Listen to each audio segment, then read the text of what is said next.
Welcome to the Great Security Debate. This show has experts taking sides to help broaden understanding of a topic. Therefore, it's safe to say that the views expressed are not necessarily those of the people we work with or for. Heck, they may not even represent our own views, as we take a position for the sake of the debate. Our website is greatsecuritydebate.net, and you can contact us via email at feedback@greatsecuritydebate.net or on Twitter @security_debate. Now, let's join the debate already in progress. You sure Nate, you're not in product sales? It now has AI. It all has AI. Like, do you think about that? Like, Asterisk. go back to, you were just walking us through like the change in acronyms and a WAF because now it can do something else. Like, isn't that just indicative of our field and the haves and have-nots? Like, it's still a WAF. It's just you've got companies that refuse to evolve and become something more to address evolving technology. So, oh, well, you're just a WAF. Now I need WAF WAF plus plus. Yeah. Yeah. Yeah. Does your WAF do Clippy too? Mine don't. Because I'm getting so sick of all the acronyms. That's yeah. Because a lot of it is like the idea of, well, we're using AI, so it does this. So now it's automated this. So we can't just call it next gen WAF. We have to call it X. But it's interesting because, like you say, shift left, security as code. But now you have AI writing code. And now you have a solution that's looking at the code that's also AI, that's an agent. And it's like the human in the loop part.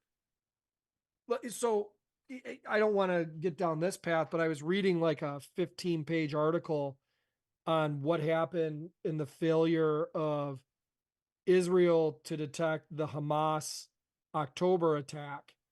And it basically, a good portion of it was the fact that the human in the loop part had been removed, that they had so many automated systems that when they detected multiple times these large gathering of troops or people in the area, and then they left, that it didn't consider it a threat or a probe, right? And that they had disbanded this team that they had that was responsible for more of that human in the loop.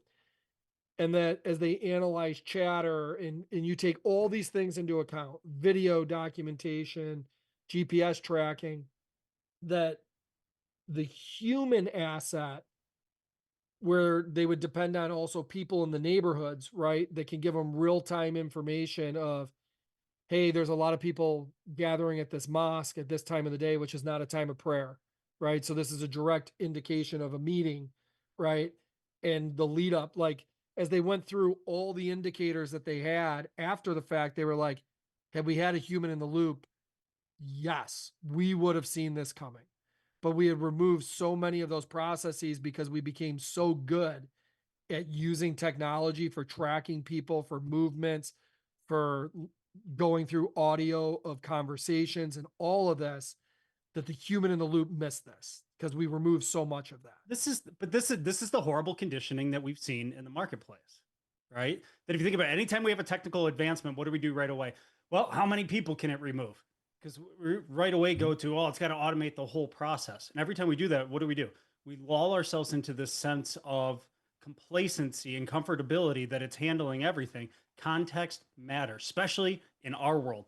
Context really matters. But none of this is new. I come back, I'm looking at No, it's 25 years ago when we started putting SIM in and looking at, you start to take signals in, but you knew that all the signals included, I was in banking at the time, you knew that the signals included all of the pre-existing fraud or all the pre-existing bad behavior. So those behaviors were baked into the norm. So now when we start to get into heuristics, this is also a move from signatures to heuristics. So you start looking at trends. The normal includes bad things. So now how do you discern from the baked in bad things to the new bad things, to the real bad things, to the actual, to be able to discern the noise from the signal? And so this is not a new problem. It's just a different scale or restamped with a different title. Yeah, and you could take the same thing for that. Oh, what's the car company? Autonomous cars out California, paired with General Motors at one point. Waymo? Now, come on, Brian. Why do I draw blanks? Waymo? Waymo. So, Waymo operated in a very in San Francisco has always been a test bed because that 0 to 25 miles an hour is very important, versus highway driving and the ability for all the different factors that come into play that are kind of outside the realm, but it's very much city driving, right? And then last week you had the student hit on a bicycle, right, which was in a residential, and this is new territory to Waymo where they had started operating in more residential areas. And yes, you have, like it didn't recognize the idea to stop for the school bus, right? Like it drove right around the school bus and the school bus is stopped so the kids can walk in front of it, right? As they're dropping it off. And this is outside its realm. They don't have that, right? Or those scenarios, right? For it to learn from. But even more so was what they referred to again as the human in the loop. Like from learned experiences, what do people know when they're in a school zone? That there's probably kids around here, right? Right. Like, there's kids somewhere that could bat out from behind a tree, right? Or just ride their bike across the street. Or when you're coming around a corner, think about the fact there might be a kid because that's the school right there, right? The car wasn't conditioned for that. It was conditioned for city driving, right? Like make your way around the bike, right? Because they're everywhere. And lo and behold, a small child got hit. And that's what some of the parents were saying. Like the vehicles weren't conditioned for this environment. They were conditioned for a city environment. And how could Waymo miss that? Right. And where was the human in the loop part to say, hey, and again, it comes back to you can automate it as much as you want, but data matters, right? Conditions matter, scenarios matter. Totally. And environments matter. And if you became very comfortable in one environment and you go from city to urban life, it's a completely different environment. All of this tying this back into security. This is we're unfortunately retreading the episode on AI. Agentic Dan is the title of which I am Dan F.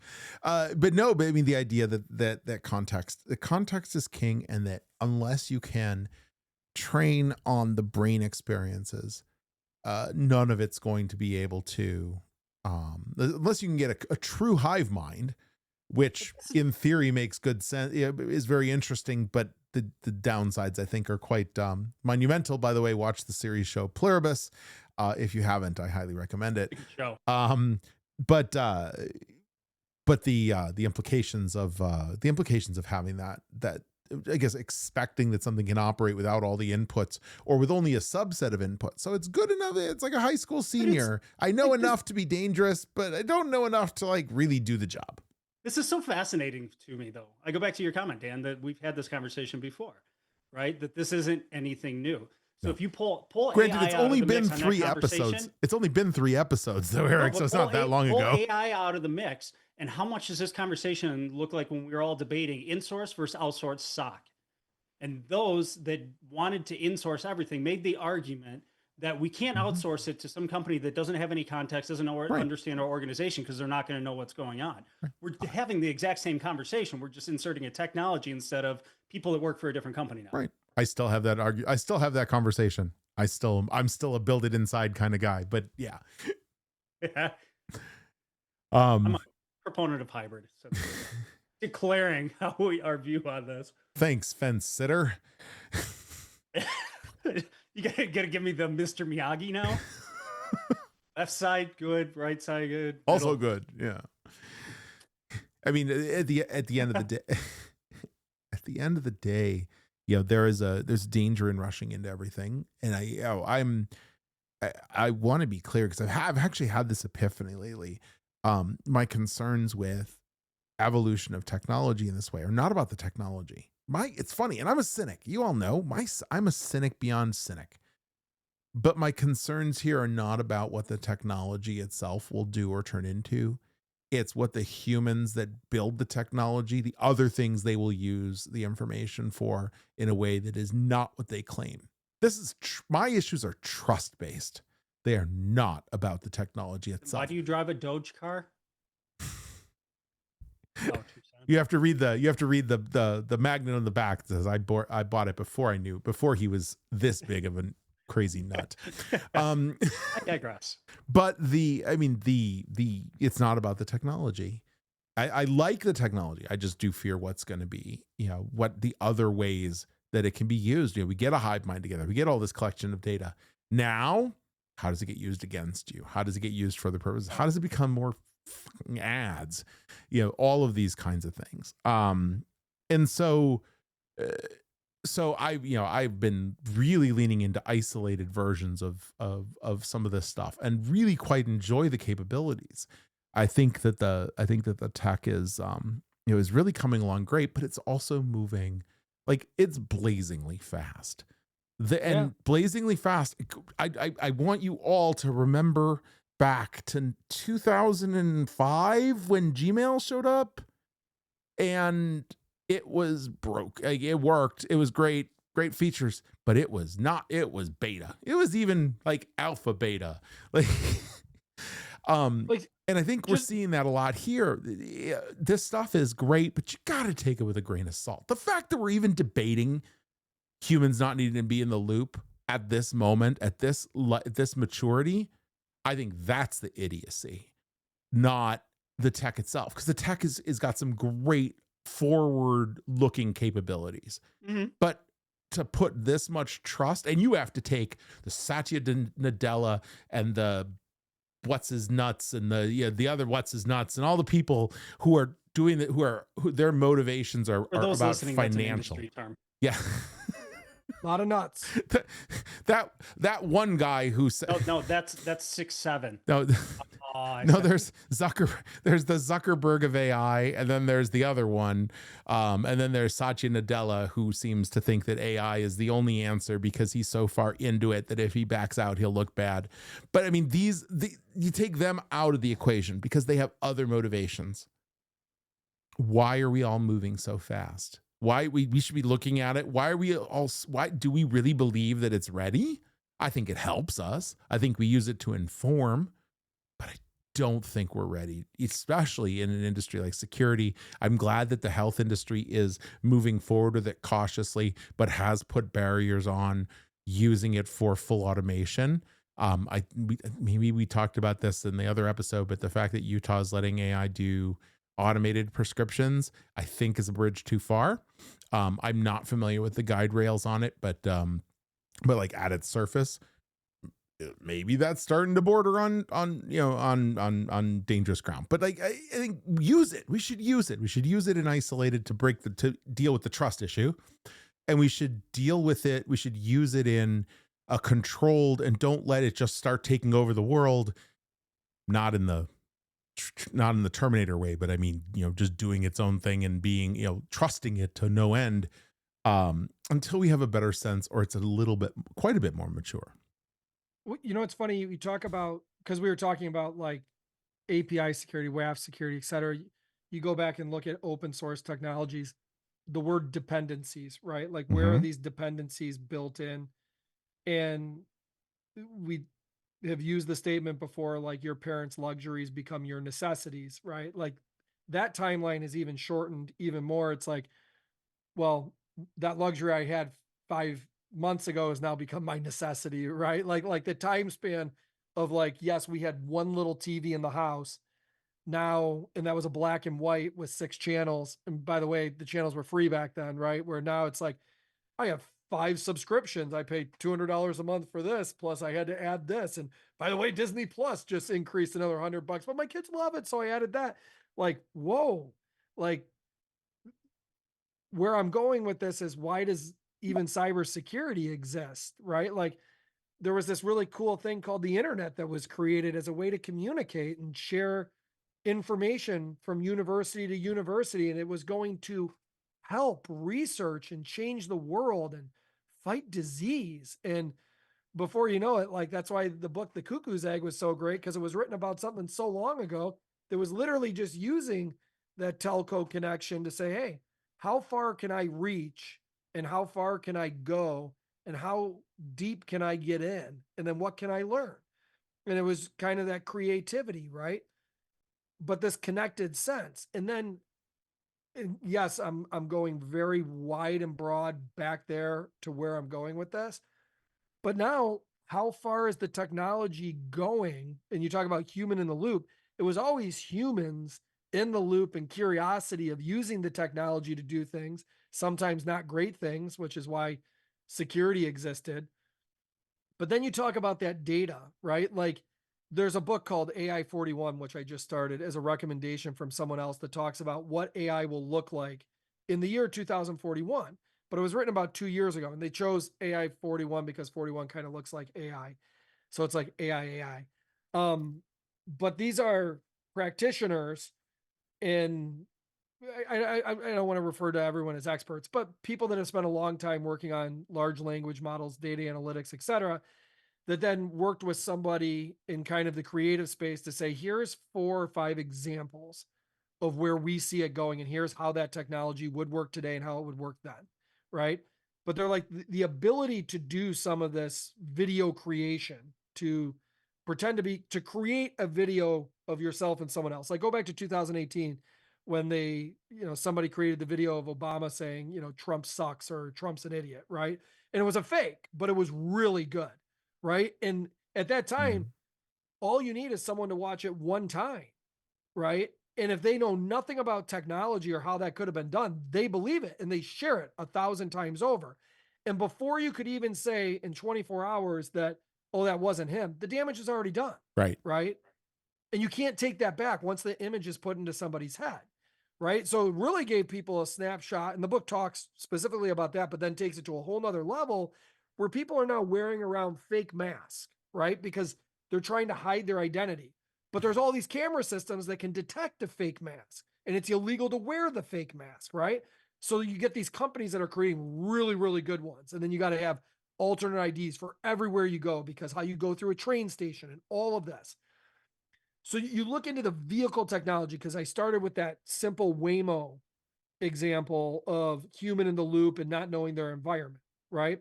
And the automotive companies very much want to get into that data game, because that's why the cell phone's so valuable, because of the metadata and the tracking, right? Why is Palantir worth what they are, right? What do they have their hands into all over, right? Is all of that metadata.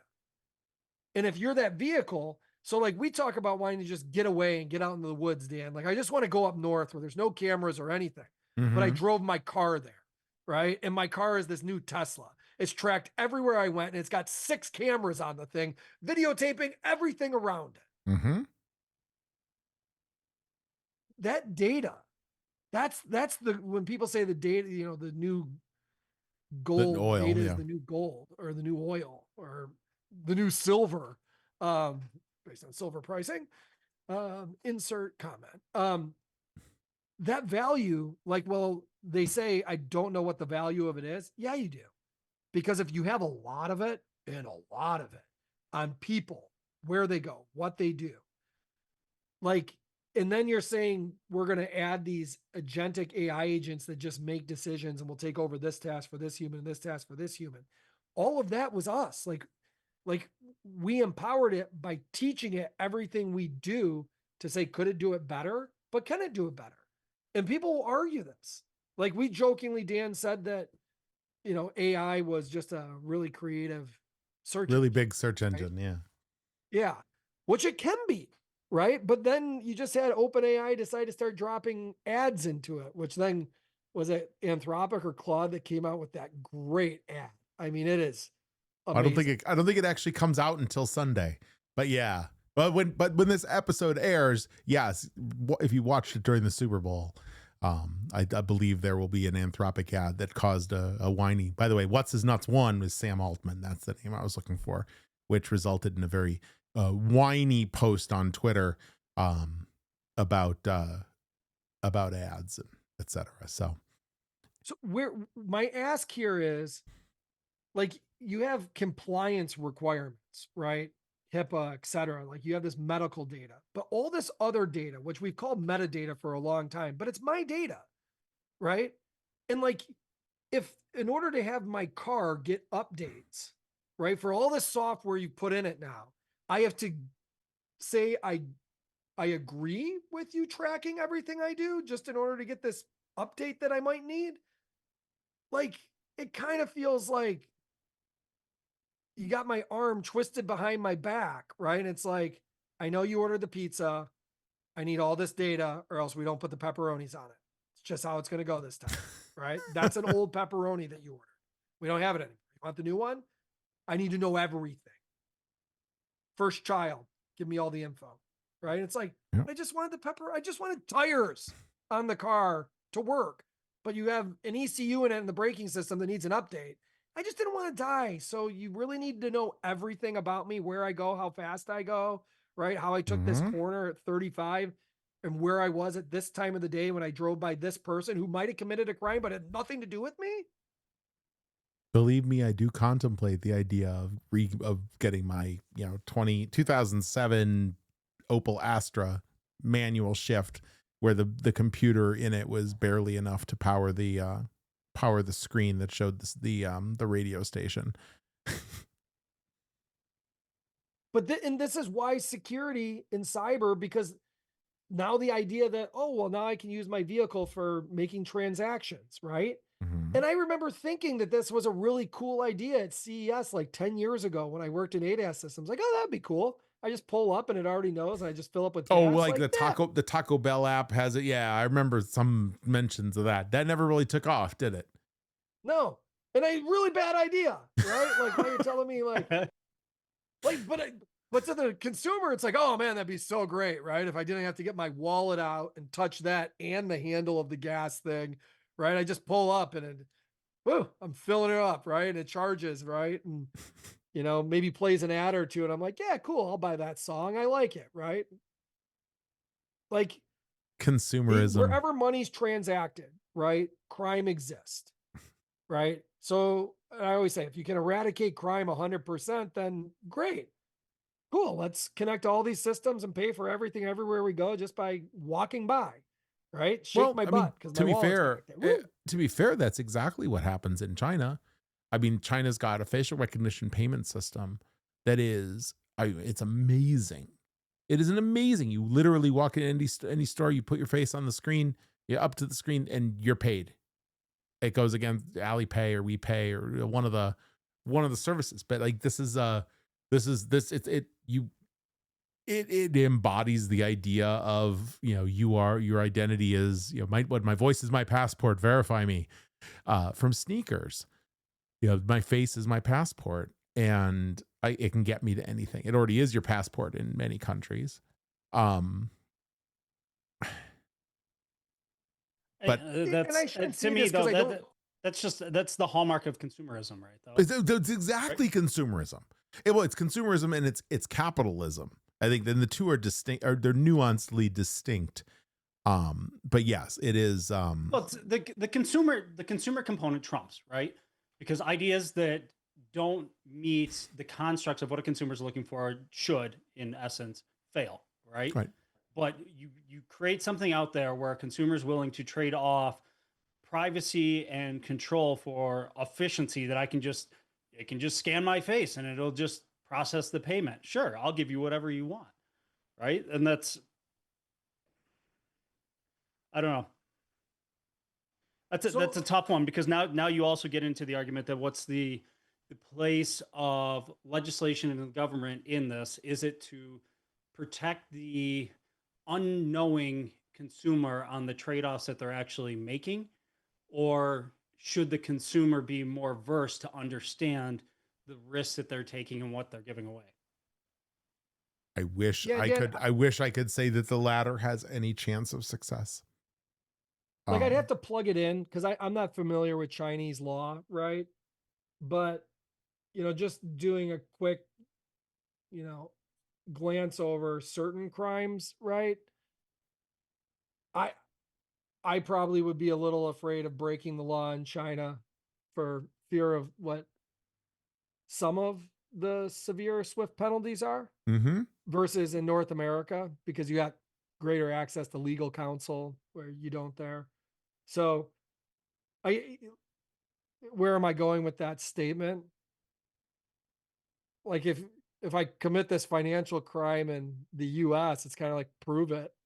I'm innocent until proven guilty, right? Like, I'm not saying that's why it's targeted over here, but you look at, like, I shared that article about the gentleman that Andy Greenberg did the write-up on in Wired, which was a great, I mean, I talk about like an in-depth look at somebody that was being held against their will in doing the pig butchering scam, right? And going after, people that spoke they were actually, he was in charge of going after Indians. He was of India descent.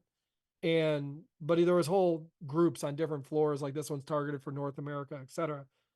But you look at, wherever money's transacted, right? And the idea of crime and the way we're connected over here and going after people, right? Or people committing crime.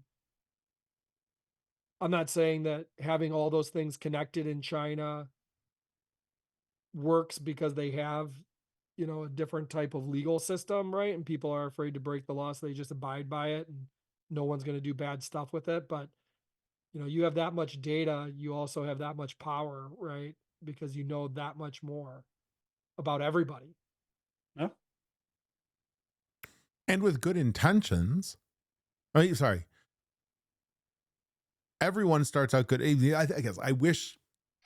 Good intentions as defined by whom? Well, right. I'm saying if the good intentions persisted and stayed as good outcomes and didn't wander from, well, you make a very valid point as to who defines what good intentions are, because like I said, Zuckerberg has a very different definition of good intentions. So those.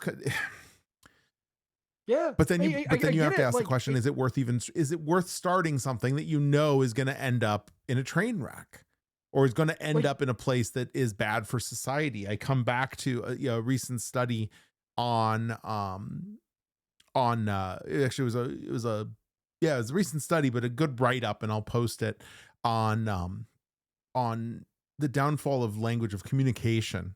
The ability for people to communicate directly tied to the timing of the release of the first full screen smartphones, and if you knew at the time that this was going to be the outcome, would you have not developed it?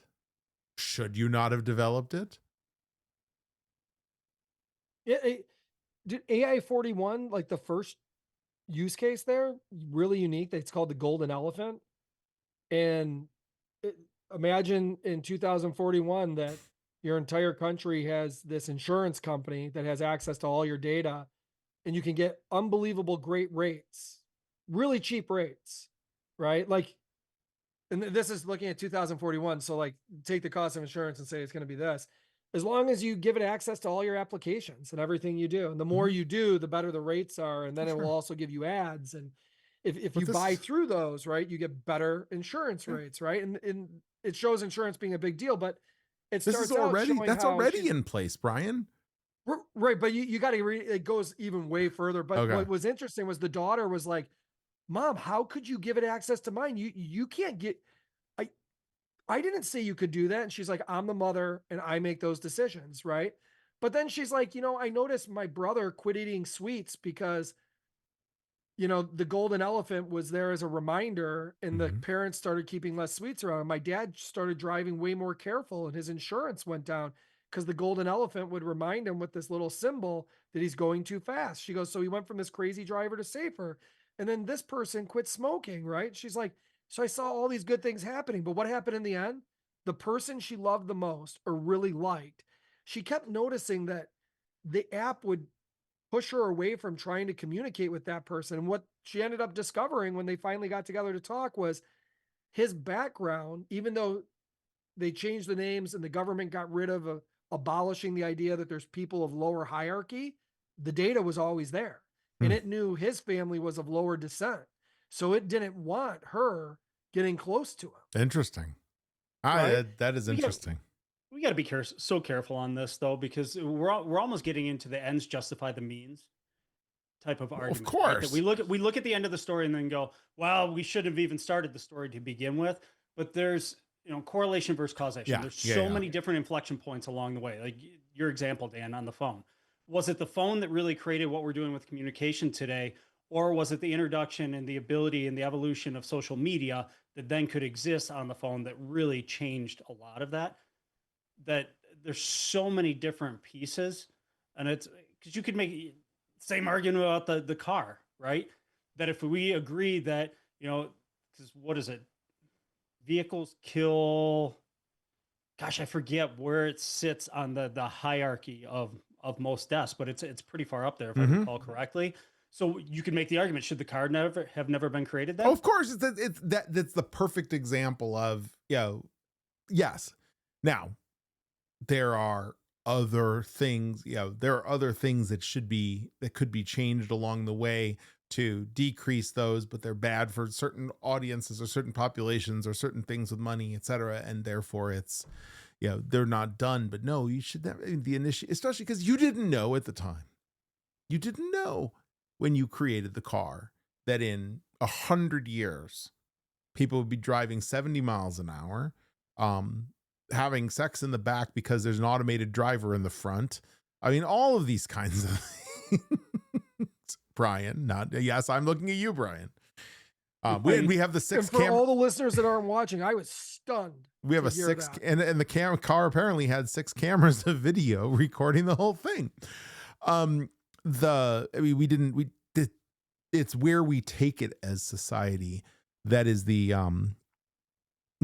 at each inflection point, should there be an ethical review? Should there be a review of the implications? Now, granted, you can't necessarily play a chess game 100 steps ahead and hope that you can foresee in 1904 that, in 2026. Then you're into slippery slope arguments. Of course. So bringing it all back around. Oh, go ahead. Oh, no. I would agree, Eric. Like, the thing is, you don't know what you don't know. So you go down the path and you learn.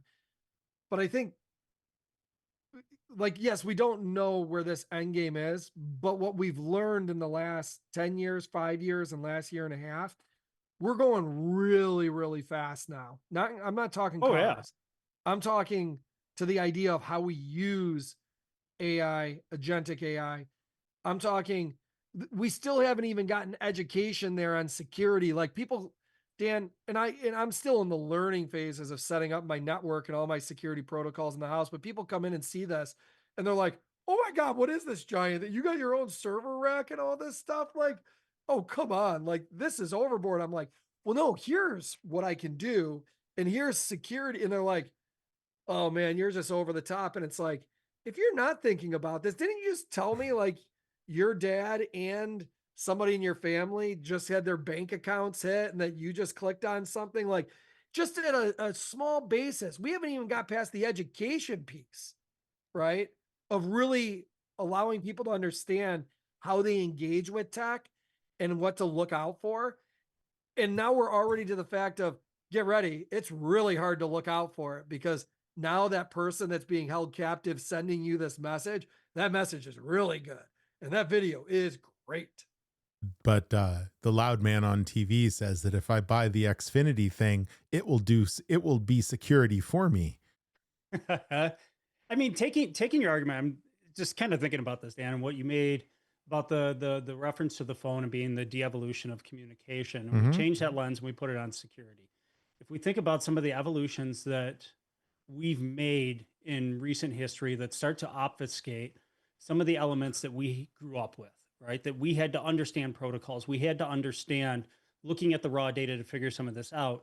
Mm-hmm. Younger generations that are coming to the field, is there a huge disservice that's now going to be done because they didn't have to go through that learning to understand how things actually work? I just have a chatbot or a tool now that gives me the answer. Eric, your hair is not gray enough to be able to make that kind of old fart comment. But I don't disagree. If you translated it into into the last round of this, which is the you didn't pay your dues argument, the insecurity, and this applies so to. I don't want to say that, though. No, but think about it. though. It's not far. It's just another iteration of you didn't pay your dues, so you don't understand and you can't troubleshoot. And I think, as much as I love to go into old man shaking fist at cloud mode and say that the kids don't understand, society has not disappeared, and every generation makes this same kind of comment about the kids that come. Oh, before totally. it. Every generation. So is they'll the figure generation behind them is going to be the death of downfall us. Exactly. I mean, I do think that as a society that, the shelf life of a democracy is near, and we do see a lot of trends systemically toward the end of the Roman Empire. Hint, let's try and not do that.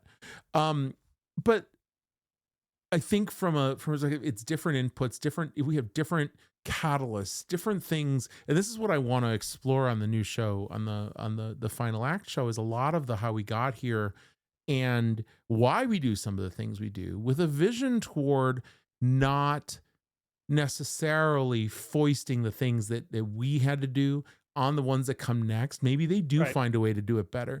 Maybe they don't need, and I grew up in an era, I'll take it really far back. I grew up in an area where calculators were absolutely the devil. You had to do the arithmetic. I got my first calculator. I can't get at it quickly. Where's my calculator? But I got my first calculator when I graduated high school. Stuck in the pocket protector. Yeah, no, it was a great calculator. Where's my stapler? It is one of my favorite calculators in the world. I still use it today, 35 years later. I do have a stapler because I do use paper, but I guess my point is that the calculator, it meant you didn't need to know how to do the arithmetic, how to do the underpinnings. And with each generation, they go a little bit higher in terms of what they automate. Now we can do the arithmetic in the calculator.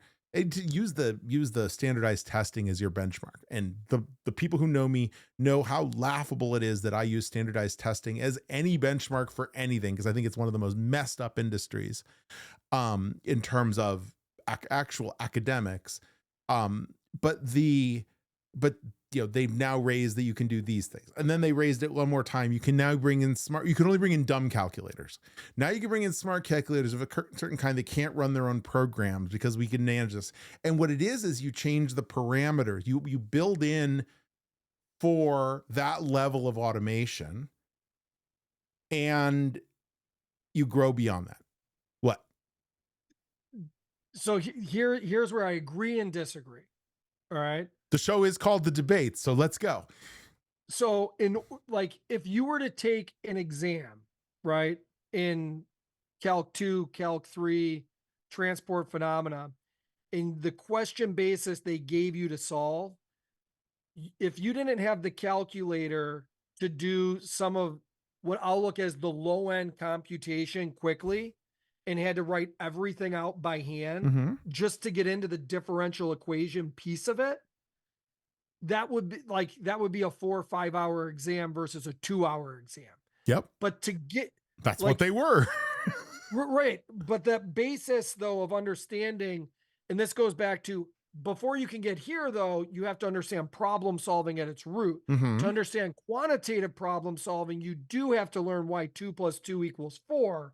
To understand why in DiffEq 2 + 2 may not equal 4, right? Given these parameters.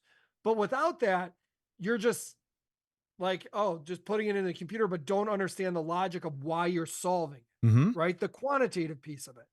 So that learning and progression to getting there is, I still view as very important. It's why I love doing that little, what I'll call simple arithmetic with the kids.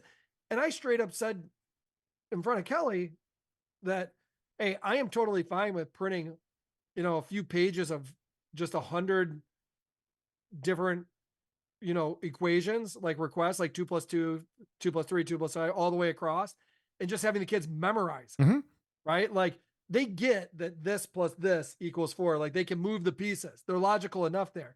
Let's hurry this along, memorize that, and let's get into the multiplication, where I was able to show them like some of this is patterns. Like let's take 9, for example, and go 2 all the way to 9 times 9, 2 times 9, 3 times 9, and then show them the pattern that's created on this side, right? Now let's do the same thing with this. Why does that pattern exist? And then show that, right? Because that's what exists in nature. But that So I think assumes it all depends on the curiosity. teacher. That assumes curiosity. And I think before, and by the way, it's infrequent in any of our debates that I have to disclaim, or I feel the need to disclaim when the position I'm taking is not my own. But when it comes to arithmetic and calculators, I need to. My position is that calculators are the devil, and if you don't understand how it works, you will never do math correctly. So the position I put out before isn't my own personal one. My own personal one is do it by hand, damn it. Do it by hand, because otherwise you won't understand how it works. And all of that said, I think part of the reason we've had to move on is we've lost curiosity. We've stopped being curious about why 2 + 2 doesn't necessarily equal 4. We've lost curiosity of why we have to make area assessments in small incrementals and not being able to get a perfect answer of the area under curve. Like all of these things, they require, the thing you described, Brian, requires curiosity.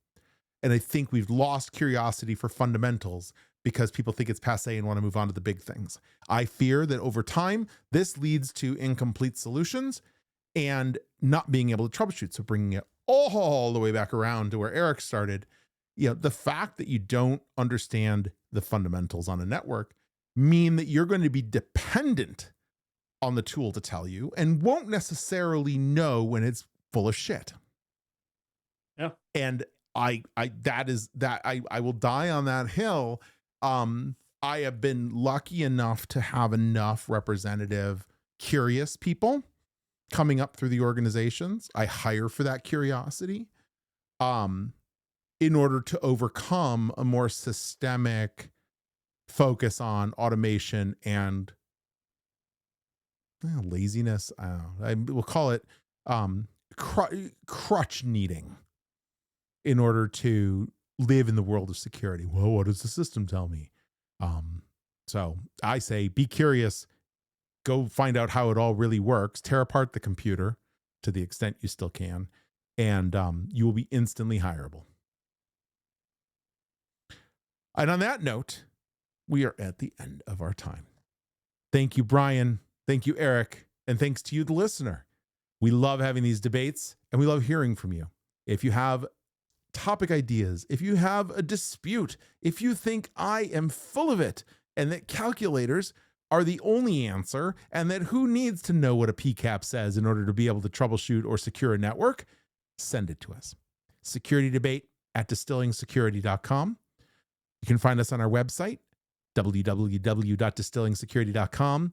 All the episodes from the Great Security Debate, from our Mentor Core program, and all of our new shows will be available on distillingsecurity.com and on our YouTube page, youtube.com/@Great Security Debate.